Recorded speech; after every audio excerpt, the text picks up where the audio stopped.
When those SNAP payments do come through, thousands of New Englanders still won't see the money on their EBT cards. In fact, some will lose their eligibility entirely, while others face increased work requirements that kick in November 1st. This is part of the One Big Beautiful Bill Act. It was signed into law earlier this year. NBC 10's Gabrielle Caracciolo is live in studio with a breakdown of the areas that will see the biggest impacts. Gabrielle?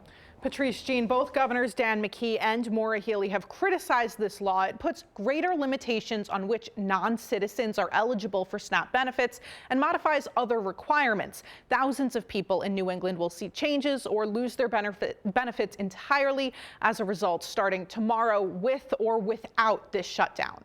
About 2,300 households in Rhode Island will permanently stop getting SNAP benefits starting November 1st as a result of the changes passed in the One Big Beautiful Bill Act. The law removes SNAP eligibility for most refugees, asylum seekers, and other non-citizens currently receiving assistance. In Massachusetts, 9,500 immigrants will lose their eligibility. Others on SNAP will become subject to increased work requirements or lose their work exemptions. The age of people who have to work is going up from 54 to 64. Work exemptions have also been removed for people experiencing homelessness and youth aging out of foster care. In Rhode Island, about 5,300 cases become subject to those work requirements and 4,000 lose previous work exemptions. In Massachusetts, 99,000 will have to comply with increased work requirements or face losing their benefits.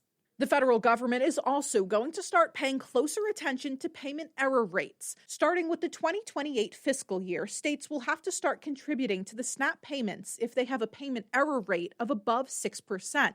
Last year, Rhode Island had a rate of 12.29%, and Massachusetts was at 14.1%, both above the national average of 10.93. Under that bill, we have to run these programs more efficiently to get the same level of funding. I spoke with Rhode Island House Speaker Joe Shekarchi about the changes last week. We need as a state to do a better job of managing the program, and we will be rewarded by the federal government. It's a little bit of a carrot and a stick approach. They will continue to fund it at a high level if we have an efficiently run program.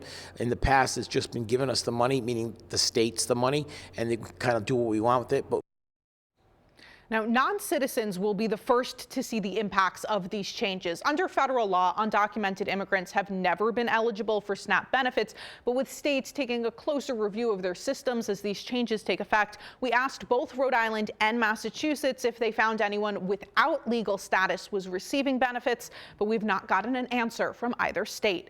In studio, I'm Gabrielle Caracciolo, NBC 10 News.